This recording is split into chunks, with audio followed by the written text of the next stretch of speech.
Araw po. Ako'y papasok na po ng trabaho. Sobrang lamig po ngayon. Kagabi nga po umabot ng negative 13 degrees Celsius. Tapos ngayong umaga negative 3. And ang bali-balita nga po sa news ay possible umulan ngayon ng snow ng bandang 11 AM. Kaya tingnan natin kung matutuloy yan, kasi bihira talagang umulan ng snow dito sa lugar namin. Pero kapag umulan naman, napupuno ng mga snow ang daan. Kaya sana hindi tayo abutan ng snow ngayon, kasi mahirap umuwi ng bahay ng maraming snow, kasi nga may magiging madulas. Yung sasakyan ko naman wala naman siyang, hindi naman siya naka winter tire, kaya delikado. Kaya sana wag tayong abutan ngayon. Kaya lalong lumalamig lalo gawa ng hangin. So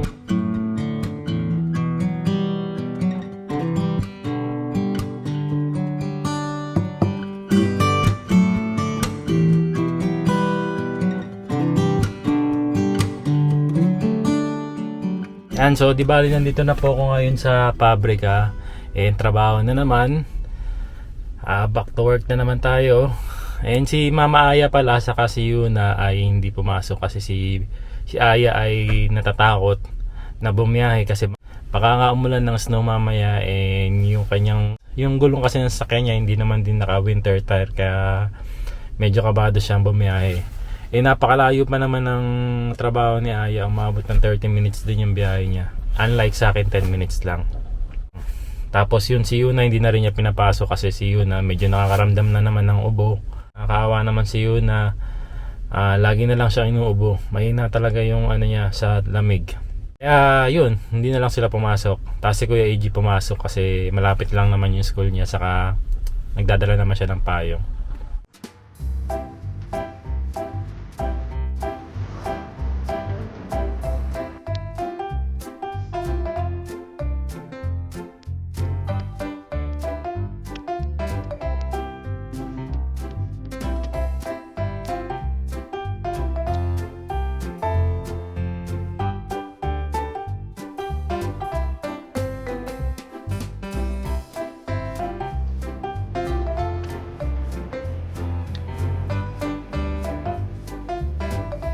Kakatapos ko lang kumain, nag-obento lang ako ngayon, kasi nga si Aya hindi ko na pinatayo ng umaga para makapagpahinga rin siya. So nandito ako ngayon sa Hambaiki, sa bendo machine. Bili ako ng kape, Hakien, 100 yen. Kape tayo. Yan, itong boss.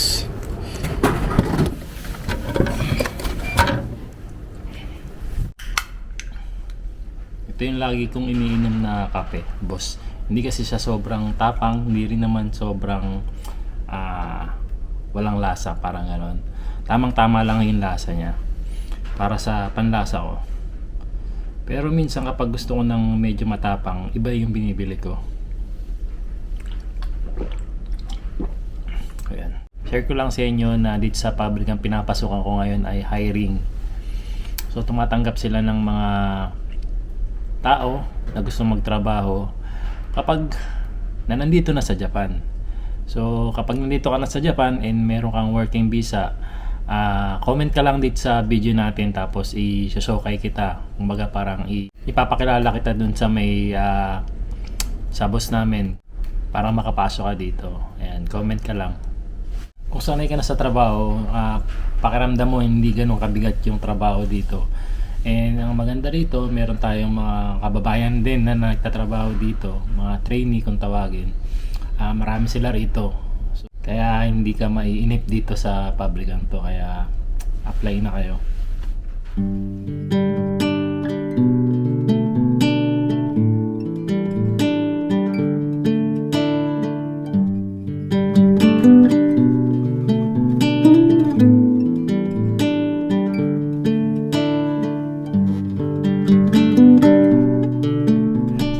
Tapos lang po ng trabaho ko and pauwi na sana ako ng bahay, pero dadaan muna ako dito sa 7-Eleven kasi kailangan ni Yuna siya ngayon ng mga pagkain saka ng maiinom, kasi nga kanina nag-message sa akin si Mama Aya na si Yuna ay may sakit na at nagkasakit na nga si Yuna. And nilagnat siya kanina, tapos pagkagising kaninang umaga matamlay daw ang pakiramdam. At nung pinapakain na siya ni Mama Aya nagsusuka daw. Kaya sabi ko baka yung katulad na naman ng sakit niya last time na nagkaroon na naman ng biking ang tiyan. Pero binabalak naman ni Mama Aya bukas papacheck up na niya si Yuna Chang agad para mabigyan din ng tamang gamot.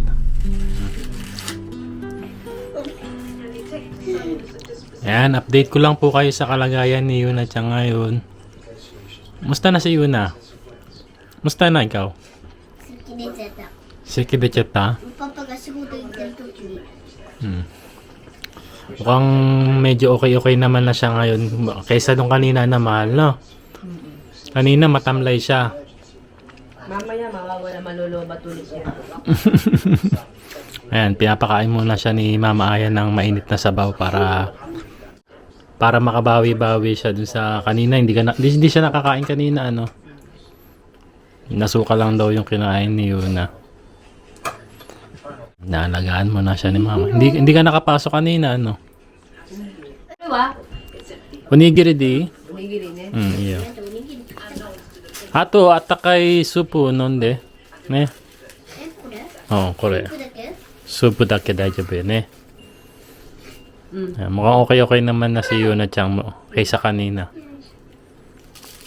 Kaya onigiri na lang daw muna kakainin niya.